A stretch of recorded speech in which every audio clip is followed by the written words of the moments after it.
Olá pessoal, tudo bem com vocês? Espero que sim. E hoje, dia 31/3/2020, aqui no canal eu vou receber o Dr. Carlos, que daqui a pouco vai entrar para responder algumas dúvidas de vocês.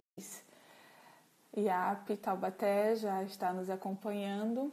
Esse horário tem poucas pessoas online, mas a gente vai deixar esse vídeo gravado para disponibilizar no Facebook, no YouTube, porque assim é de suma importância. São várias dúvidas que o Dr. Carlos vai sanar, né? Vai apresentar para a gente o ponto de vista de um juiz, de um professor. Eu vou colocá-lo agora na live. Deixa eu tentar aqui. Perguntando, né, tirando suas dúvidas também. Deixa eu ver se o Dr. Carlos consegue entrar. Olá, Dr. Carlos, tudo bem? Tudo bem, bom dia, boa tarde, tudo bom? Boa tarde. Primeiramente, eu gostaria de agradecer por ter aceito o convite, tá?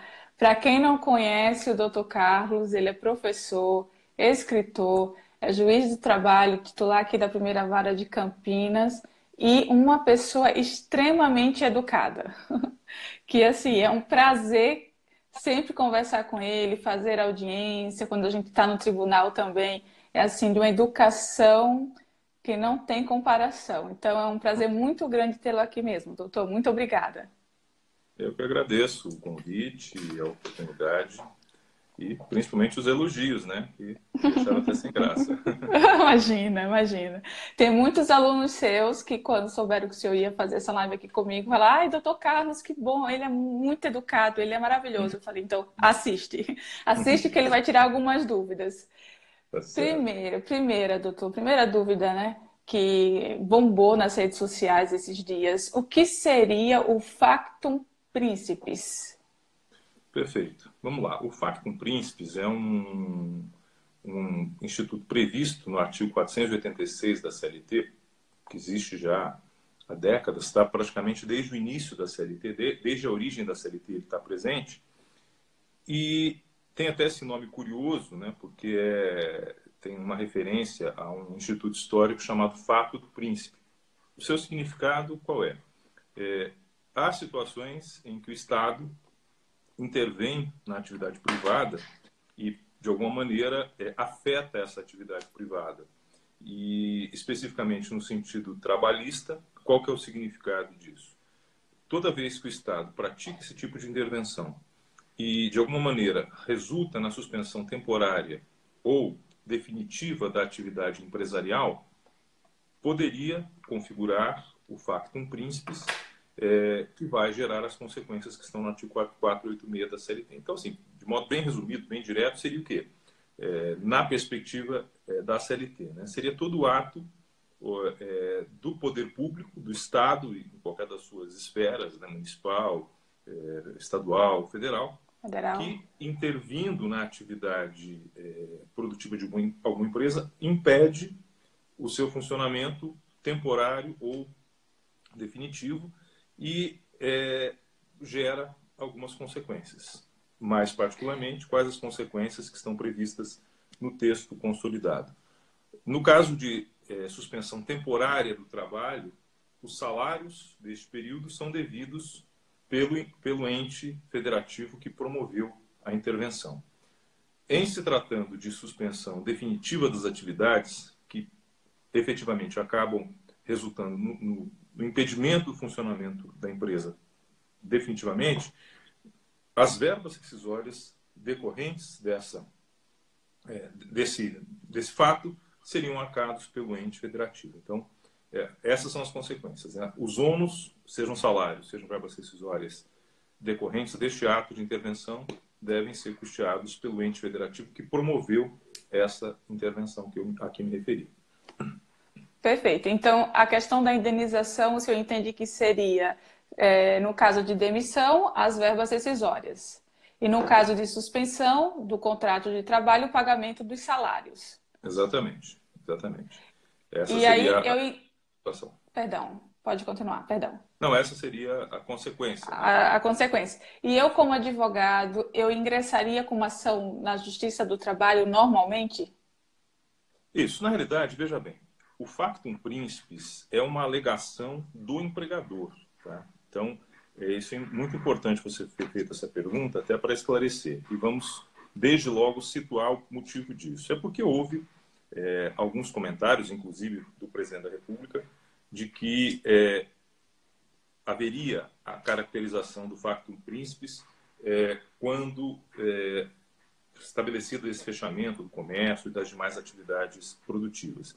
Veja bem, o factum principis ele tem que ser reconhecido judicialmente, mas a sua invocação é por parte do empregador, né? Então, o empregador o que faz? Ele pode dispensar ou deixar de pagar os salários, mas ele vai ter como ônus o quê? Invocar a ocorrência do factum principis em juízo para poder se eximir do pagamento disso.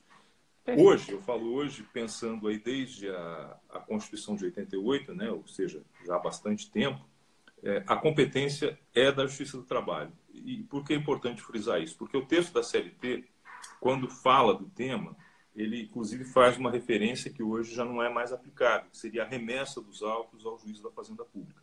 Isso se deu em função do que da competência trabalhista anterior, da Constituição anterior, do artigo 142, que de fato não permitia à Justiça do Trabalho julgar temas relativos a entes federativos. Com a Constituição de 88, ainda na versão original do 114, essa limitação desapareceu.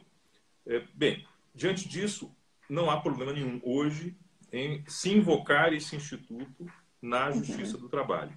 E qual a consequência processual disso? O juízo, diante da alegação de factum principis, trazer o ente federativo ao processo. Então, é uma figura, aliás, peculiar, típica de intervenção de terceiros, que não está no CPC, está na CLT, em que o ente federativo seria trazido para o âmbito do processo trabalhista para que ele discuta se há factum principis ou não, em se reconhecendo o factum principis para que o juízo o condene. E aí a sentença trabalhista é direta, condena-se o ente federativo ao pagamento das verbas que assim forem entendidas. Tá bem? Mas é muito importante saber o seguinte: a caracterização do factum principis depende desse reconhecimento judicial, tá? Porque é uma circunstância prevista na lei e sobre ela o juízo terá que fazer uma análise para verificar se há pertinência ou não na alegação. E ele pode rejeitar o factum principis. Rejeitando o factum principis, qual é a consequência? Condena o empregador a pagar todas as verbas. Então, por isso que eu disse, é algo que no momento de se suscitar a questão do factum principis, há que se ter muito cuidado, né? Eu sei que aí o seu público predominantemente, se não todo, é de advogadas e advogados, né? Então, na hora de orientar o cliente se isso é possível, não dá para cair naquela tentação fácil de não, pode alegar. Alegar todo mundo pode.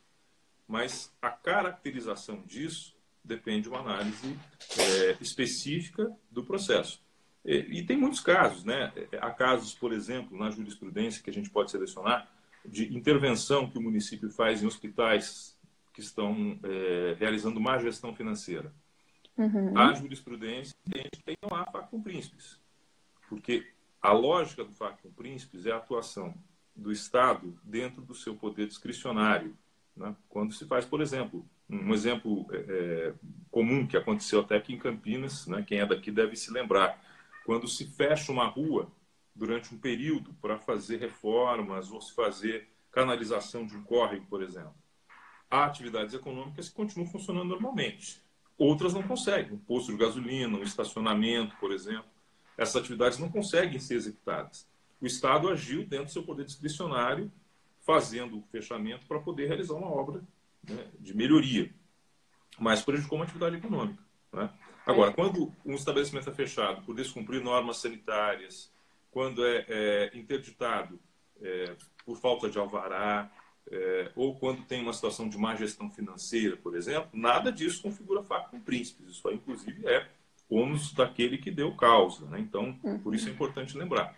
é uma alegação que tem que ser feita, tem que ser comprovada e cabe ao juízo analisar se é ou não pertinente aquela alegação, né?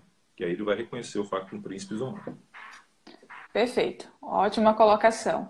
E aí a gente entra na próxima pergunta, né? No Pois não. caso de mães solteiras que têm filhos pequenos e as creches e os colégios, as escolas estão fechadas, ela pode parar de trabalhar por causa disso?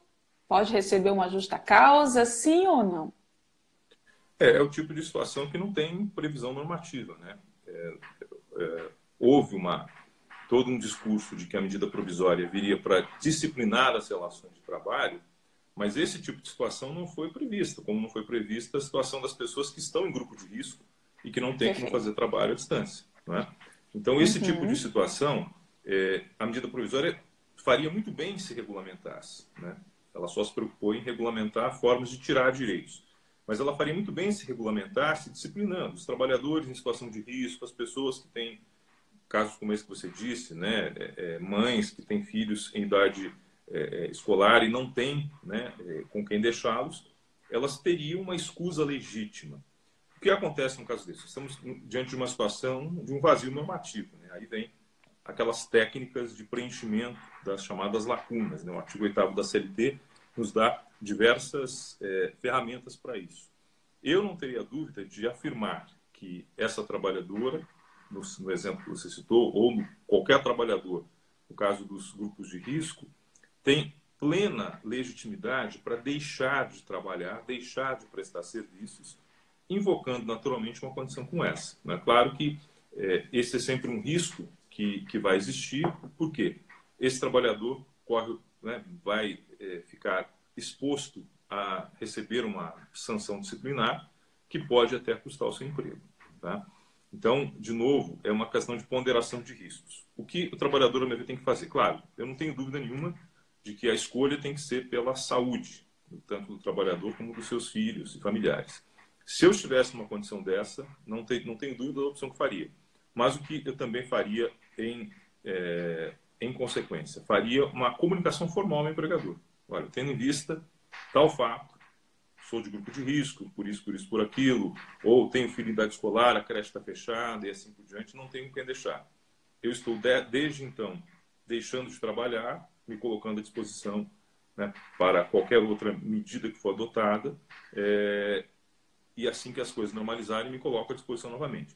É bom lembrar que o empregador hoje, pela medida provisória, tem alternativas, né, não apenas o trabalho remoto, né, que está abrangido lá juntamente com o teletrabalho, como também as férias, antecipação de férias e feriados e as férias coletivas, né? Então, isso tudo está albergado.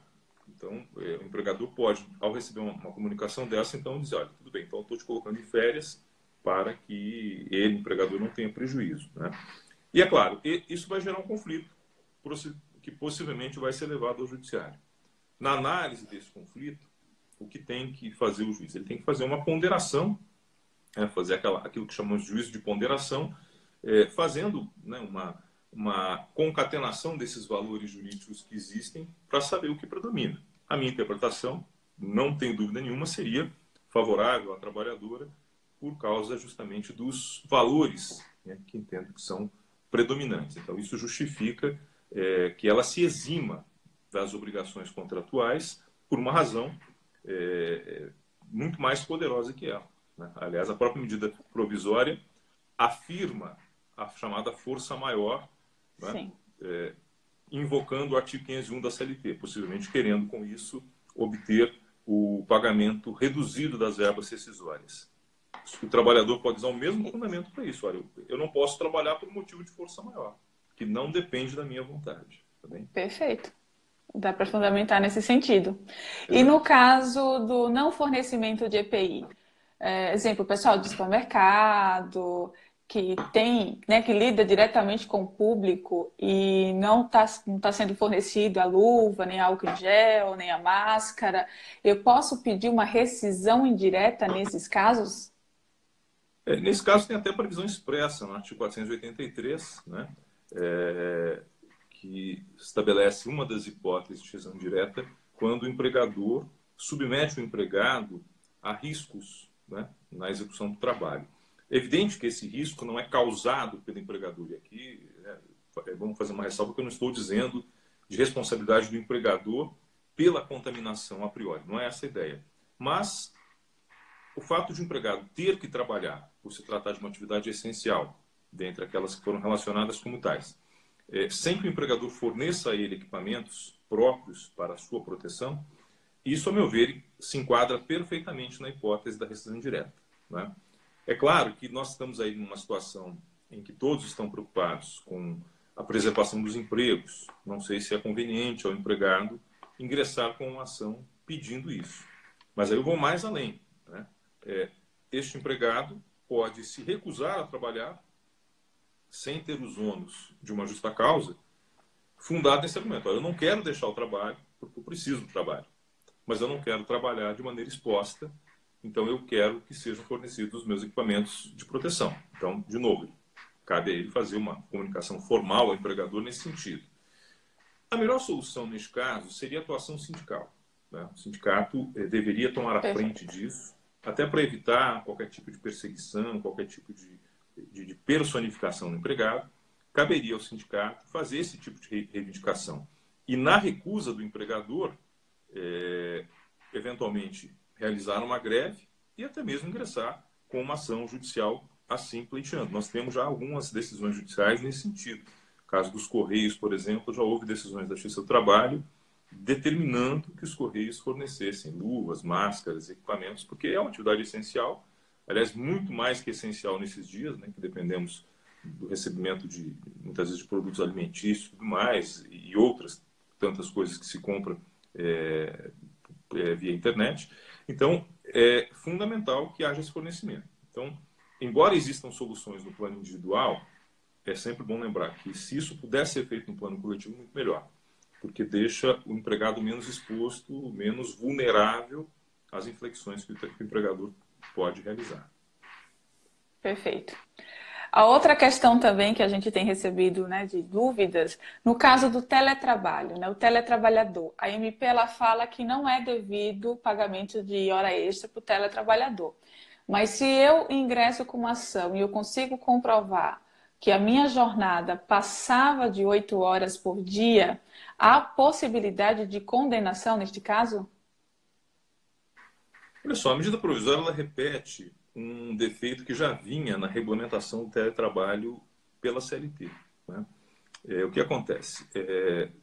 Tratou-se lá do teletrabalho e tudo mais, aí inseriu-se no artigo 62, inciso 3º, a afirmação de que o trabalhador sujeito ao regime de teletrabalho não está sujeito ao regime de duração do trabalho, né?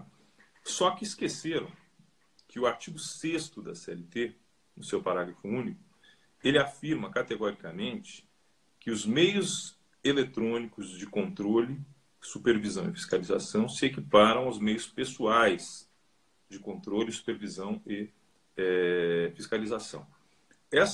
Esse dispositivo, é bom que se lembre, ele foi inserido na CLT em 2011, portanto, é razoavelmente recente, né? E o legislador da reforma trabalhista se esqueceu disso. Ele tem dois dispositivos que são contraditórios, né? Contraditórios. Eles afirmam, o 62, inciso 3º, afirma uma coisa que pode ser infirmado pelo que está previsto no artigo 6º, parágrafo único, né? Então, eu faço aí uma analogia com a hipótese do inciso 1º do artigo 62, que é o caso do trabalhador em atividade externa. Está expresso na CLT. Quem trabalha em atividade externa não está sujeito ao regime de duração do trabalho. Perfeito. Porém, se houver meios de controle, o que vai acontecer? Ele vai se inserir. Essa foi a discussão de muitos anos no que tange aos trabalhadores em transporte de cargas, tá? Depois esse assunto foi dirimido pela mudança da CLT, né? A alteração da CLT com regime especial para os trabalhadores em transportes, mas o dispositivo continua lá, inclusive valendo para outras categorias. Vale dizer, o trabalhador em atividade externa não está sujeito ao regime de duração do trabalho, se o empregador não puder controlar o seu horário. Se ele puder, isso tudo cai por terra.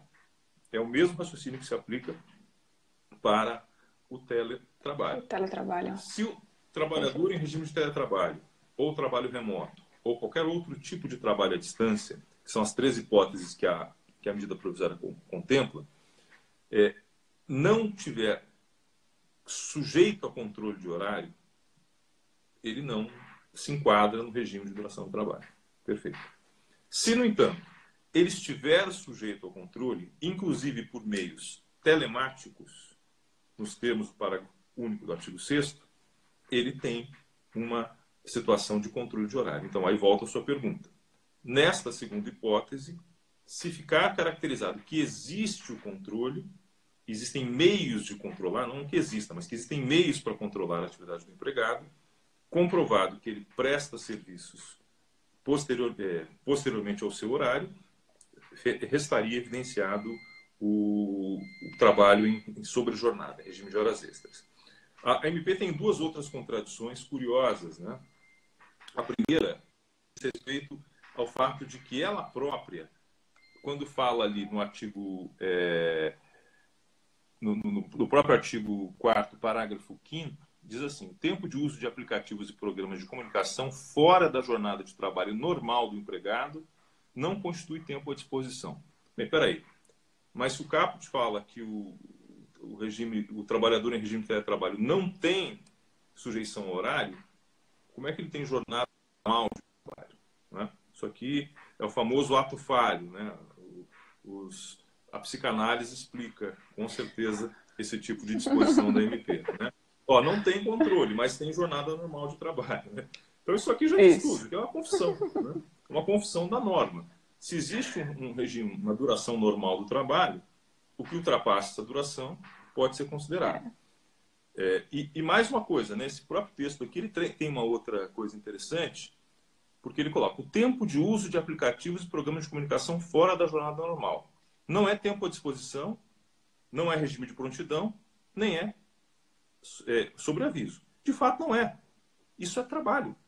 Né? Porque o regime de prontidão, ou de sobreaviso ou à disposição, são situações de não trabalho. Tá? O que está colocado ali é o tempo de uso do WhatsApp, por exemplo. Tempo de uso do WhatsApp não é disposição, não é tempo à disposição, é tempo de trabalho. Então, se o empregado está em regime de teletrabalho e usa o WhatsApp fora do que seria o seu horário normal, ele está trabalhando. A disposição seria se ele tivesse com o WhatsApp ligado, sem receber mensagens.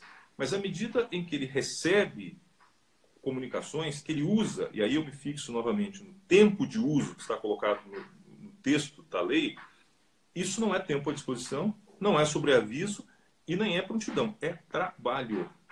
Então, se ele ficou conectado no sistema da empresa durante 8 horas e após esse horário continuou usando o WhatsApp para prestar outros tipos de atividades, essas horas devem ser computadas como de horas extras.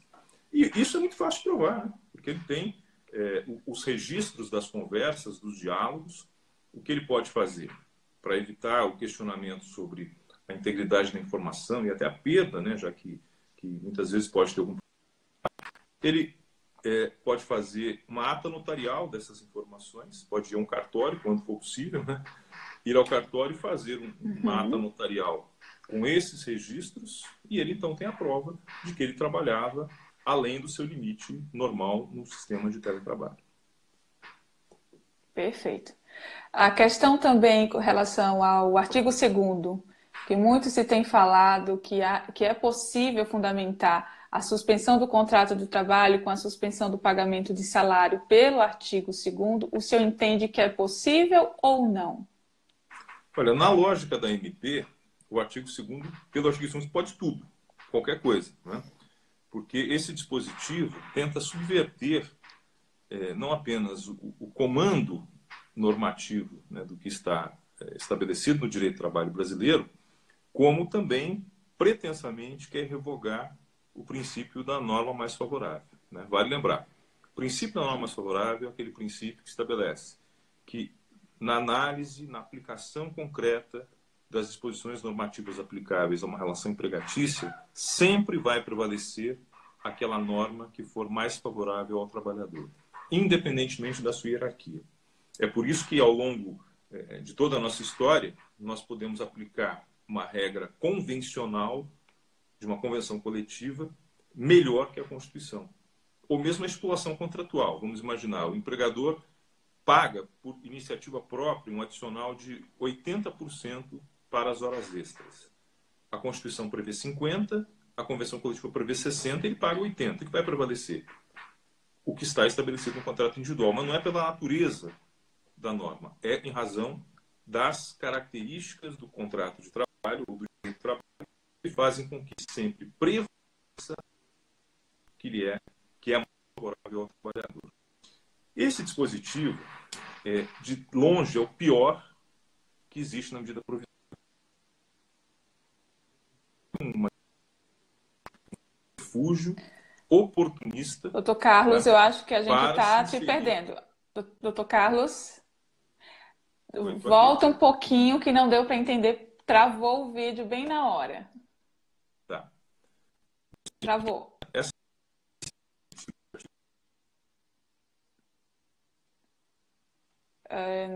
Eu não estou conseguindo te ouvir. Sumiu a imagem também. Estamos sem imagem, sem áudio. Vamos tentar ver se o Dr. Carlos consegue voltar. Senão eu salvo essa e a gente volta novamente só para concluir a live. A imagem do doutor está travada.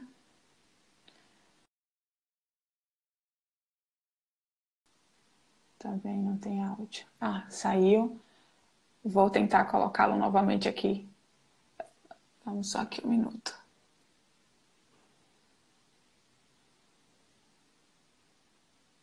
Ele ainda não entrou.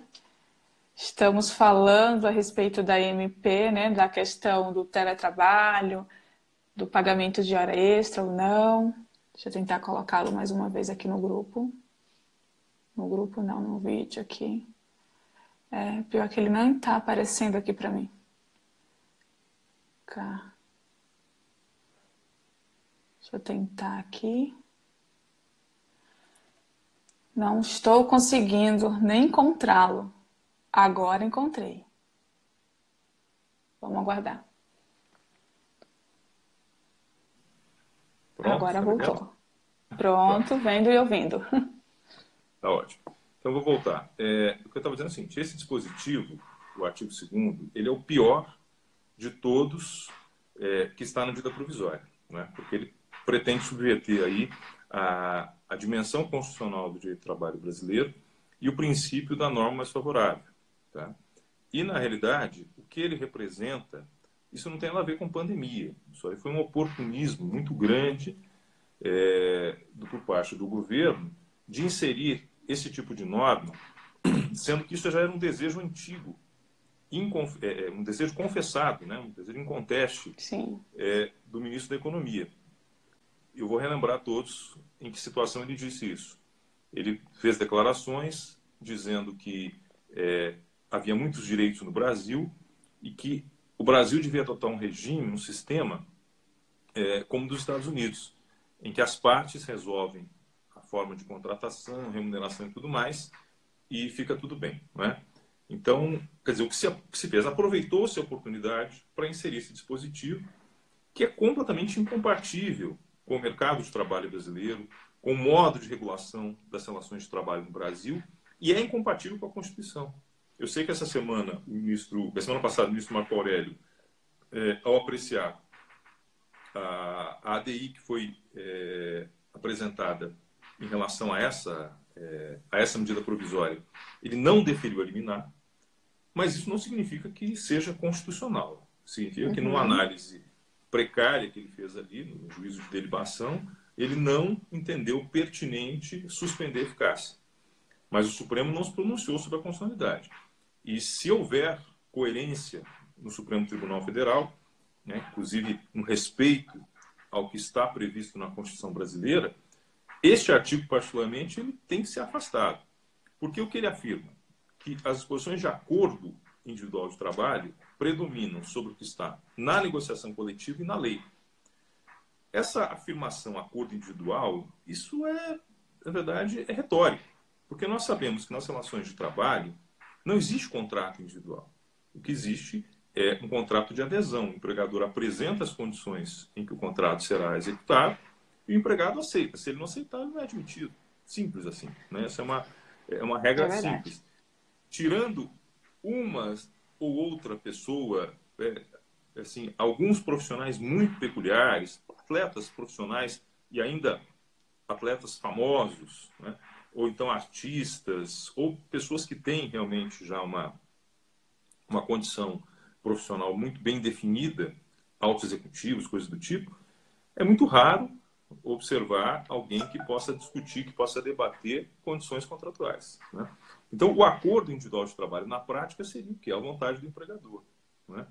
E isso é tão ilógico, isso é tão contraditório com a nossa dinâmica constitucional, que além de desprezar aquilo que está colocado no âmbito da nossa Constituição, que é a harmonização entre normas coletivas de trabalho e normas heterônomas legais, né? Isso despreza completamente, ele contraria, inclusive, aquilo que é previsto na regulação do direito civil. Né? O direito civil fala em boa-fé objetiva, fala na função social do contrato, com inspiração na Constituição, que fala em função social da Uhum. propriedade. Né? E para o direito do trabalho, isso não valeria. Né? O que vale é a vontade do empregador. Então, claro, existem outras diversas... há outros problemas nisso, né? Diversos pontos aí críticos, mas esse, a meu ver, é o principal, que é, além da inconstitucionalidade, uma incompatibilidade com o modelo regulatório do Brasil, entendeu? Eu acho que essa é a questão crucial que nós temos a enfrentar. Então, por mais que o artigo 18 tenha saído, a questão da suspensão ainda É, permanece, né? Que há não só a entendimentos suspensão, que. exato, não só a suspensão, porque, veja bem, se você levar a rigor, né, ao rigor do texto da MP, qualquer modificação feita pelo empregador no contrato de trabalho mediante uma pactuação individual com o trabalhador é válida. Qualquer delas. Redução salarial, suspensão por 4, 6 meses, 8 meses, enfim. O que mostra a inviabilidade desse dispositivo. Eu volto a dizer, se no direito civil, em que há um pressuposto de que as relações são entre iguais, que não há essa ideia da desigualdade econômica, a validade das cláusulas contratuais é condicionada a preceitos como da eticidade, da boa-fé objetiva, da função social do contrato, por que tem que ser diferente nas relações trabalhistas? Notem vocês, hoje foi divulgado um projeto de lei de autoria do senador Anastasia, que flexibiliza a aplicação de algumas regras do direito civil durante o estado de calamidade pública. E se você olha ali, muitas são razoáveis. Envolve questões locatícias, contratos agrários, tem ampliação do prazo de devolução de bens comprados, né, para além do prazo que está no Código do Consumidor. Nenhuma regra é tão absurda quanto essa que está na medida provisória. Ou seja, dois pesos e duas medidas, né? Tudo bem, a origem do projeto de lei não foi o governo federal, foi do senador Anastasia, e me parece muito razoável. Mas para as relações privadas, relações de consumo, eu preservo o equilíbrio. Para as relações trabalhistas, eu acentuo o desequilíbrio. Né? Então, não me parece viável. Eu aproveito e respondo aí uma pergunta que foi feita. Né? O estado de calamidade não representa uma condição de exceção quanto à aplicação da norma jurídica?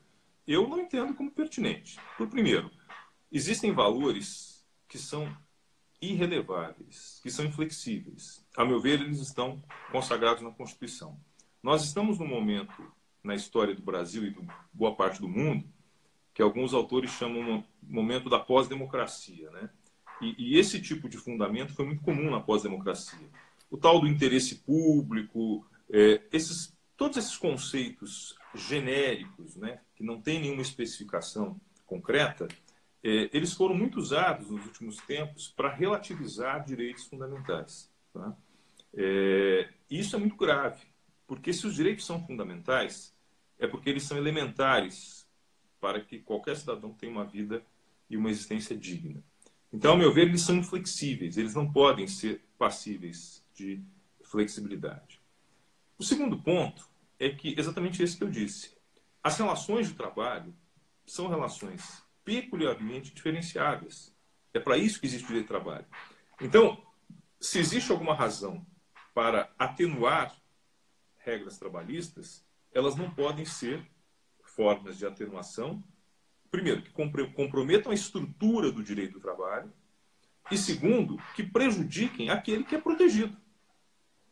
Faço um paralelo, de novo, com o mesmo projeto de lei. O que o projeto de lei fala no que diz respeito a relações de consumo, na qual nós temos uma situação muito parecida com a relação trabalhista, pelo menos nos seus aspectos ontológicos, né? Ela amplia o direito do consumidor, dando mais prazo para o consumidor devolver uma mercadoria que ele comprou e que não satisfez ou não serviu. Nas relações de trabalho, a lógica é a inversa. Eu estou protegendo o empregador, em vez de proteger a parte mais fraca. Então, esse desequilíbrio, ele não pode existir, ele tem que se acentuar, ele tem que efetivamente buscar preservar, né? Claro, nós temos as pequenas empresas, temos as médias empresas, que também demandam um cuidado especial, mas não é pela via da redução de direitos trabalhistas, né? O Estado tem que atuar incrementando meios de auxílio, seja por empréstimo, seja por linhas de crédito, financiamento, fomento a outro tipo de atividade, mas jamais usando como referência os direitos trabalhistas, retirando direitos dos trabalhadores. Porque, sobretudo, tem um outro aspecto aí, né? Esses trabalhadores também são consumidores. Então, se eles são prejudicados nos salários e nas outras verbas que têm direito, eles não podem consumir. Aquilo que ainda está funcionando na atividade econômica perde uma expressiva parcela de consumo. Os trabalhadores deixam de consumir. Então, no momento em que você suspende um contrato de trabalho por 4 meses, por exemplo, como era a proposta inicial, e como vimos, pode acontecer... Todo mundo perde, né? Exato. Como é que ele vai comprar, né? Como é que ele vai fazer as compras para se manter nesses 4 meses? Quer dizer, isso é irracional. Dentro da própria lógica da economia, dentro da lógica do capitalismo, isso é completamente irracional. Isso é típico do pensamento liberal ultrapassado do século XVIII. Porque nem os neoliberais, que são os liberais de hoje, pensam dessa forma. Os neoliberais sabem que é importante você ter uma massa consumidora consistente para que ela possa realmente fazer movimentar a economia. Ou essa gente acha que vão viver sempre sustentada pelos grandes proprietários e grandes fortunas. Quem vai comprar no Magazine Popular? Quem vai comprar no mercadinho da esquina?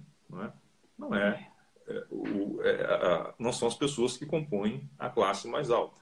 Então, esse é um dos equívocos conceituais que nós estamos enfrentando a partir desse regramento da medida provisória 927. Eu estou até me preparando psicologicamente para quando tudo isso acabar, uma enxurrada de ações. Porque bem provável. É cada absurdo o que a gente está vendo, assim, né, doutor? É muito absurdo, né? Exatamente. E, sobretudo, pela falta de um comando, né? A gente percebe bem na questão da medida provisória. Ela foi aprovada, foi publicada no domingo à noite, que já é incomum, né? E na segunda à noite já tinha uma alteração, né, substancial. Então, isso... As pessoas não têm orientação. O que fazer, né? O que eu posso fazer? O que eu devo fazer? O que eu não devo fazer? Como todo mundo está com dúvida, isso vai gerar uma série de conflitos, né? Ainda que a pessoa tenha feito, como se diz por aí, tudo certinho, né? A gente tem dúvida. O que é tudo certinho? Então, isso vai gerar, naturalmente, outras ações. Todos nós teremos muito trabalho, né? E um trabalho ruim, porque vamos vir do Ruim, judiciário não é bom paralisado. não. Vai ser terrível, porque vocês vão ter prazos se acumulando uns sobre os outros e tudo isso. Então, nós vamos ter essa dificuldade, né? Não tenho dúvida nenhuma que isso vai gerar consequências muito severas. Com certeza. E com relação à questão da diminuição salarial, né, que a Constituição Federal prevê que só com o acordo ou convenção coletiva, no caso de diminuição salarial, quando o empregado ainda está trabalhando. Se o sindicato ele se nega a fazer essa negociação, os empregados, para não, né, para não existir a demissão em massa daquela empresa, pode tomar alguma atitude a respeito? Olha só, tem algumas questões importantes para se falar. Esse é um outro exemplo de como as coisas foram mal conduzidas no âmbito desse regramento em matéria trabalhista. Isso foi basicamente o quê? A falta de diálogo social. Tá? Os jornais noticiaram que o ministro da Economia conversou com vários segmentos empresariais para editar medida provisória, mas não ouviu os trabalhadores. Isso é muito ruim, viola gravemente a Convenção 144 da OIT, que o Brasil ratificou, que é a convenção que estabelece o tripartismo como diretriz fundamental para a normatização trabalhista no mundo. E esse tipo de deficiência é muito séria, porque quando, na semana retrasada, o ministro foi à imprensa anunciar que iam sair medidas relativas às relações de trabalho, ele afirmou essa questão da redução salarial. Mas quando você olha para a medida provisória, ela não prevê nada. Aí onde isso aparece? Né? Claro que hoje já se fala numa nova medida provisória, que vai sair, que talvez saia, talvez não saia, mas por enquanto tudo é especulação. Né?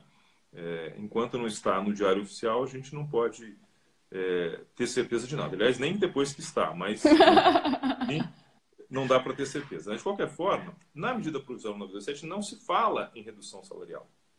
Se houve alguma intenção de usar como fundamento o artigo 503 da CLT, há um problema lógico nisso. Esse artigo, segundo boa parte da doutrina, não foi recepcionado pela Constituição de 88.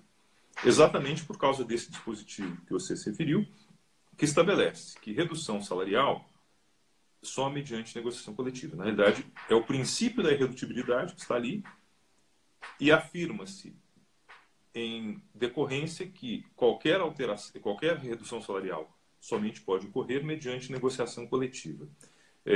Então, o caminho para a redução salarial é sempre o mesmo, sempre foi o mesmo desde 88. Negociação com o sindicato. Aí a sua pergunta, é possível que os trabalhadores façam essa negociação sem o sindicato? Não é possível. A Constituição Federal, no seu artigo 8º, estabelece que é obrigatória a participação dos sindicatos nas negociações coletivas. E não só ela, não só ele, não só esse artigo. Também a Convenção da OIT, de número 154, diz a mesma coisa. Não existe negociação coletiva sem a participação do sindicato. Tá? A única hipótese que está prevista na CLT de se fazer uma negociação por comissão de trabalhadores ocorre no caso do sindicato se recusar a assumir a negociação. Então, o empregador notifica o sindicato se recusa.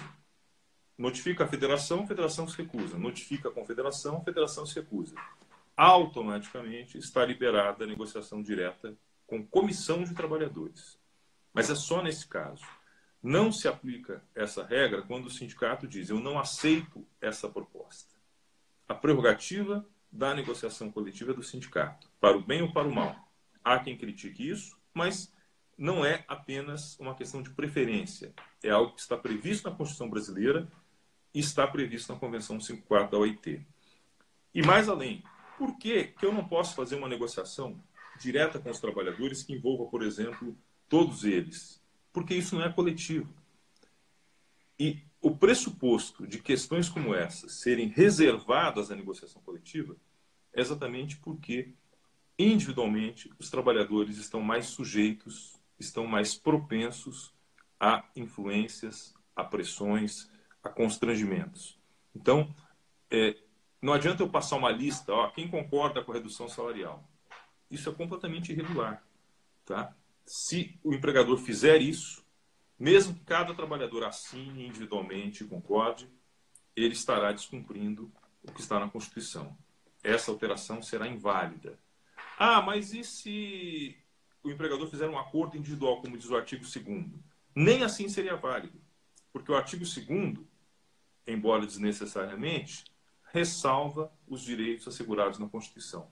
Então, nem o artigo 2º salva esse tipo de coisa, porque O texto diz, ressalvado que está garantido na Constituição. E eu lembro, irredutibilidade salarial está garantida na Constituição. A única hipótese de redução salarial é mediante acordo ou convenção coletiva com o sindicato. E não dói negociar. Negociar não dói, é só procurar o sindicato, conversar, estabelecer diálogo, né? Isso é da essência da democracia nas relações trabalhistas. Perfeito. Corretíssimo. Agradeço, doutor, a sua participação, que assim agregou muito, né? Bastante advogado nos assistindo, esclareceu várias dúvidas muito comuns. E assim, eu só tenho a agradecer a sua participação e a participação de todos vocês, né, que estão nos assistindo, inclusive. E qualquer dúvida, podem nos mandar, que aí a gente também tenta, né, conversa, verifica as possibilidades. Porque assim, neste momento, como o senhor falou, tá meio que tá uma loucura, né? Cada um Sim. pensa de um jeito, cada empresa quer fazer de um jeito. Então, assim, respirar fundo, né, e verificar se não está ferindo a Constituição Federal, né, os princípios gerais do direito do trabalho, para não ter condenações futuras. É o principal. Então, muito obrigada, gente. Até mais, doutor. Fica com Deus. Obrigado. Até Tchau, mais. tchau.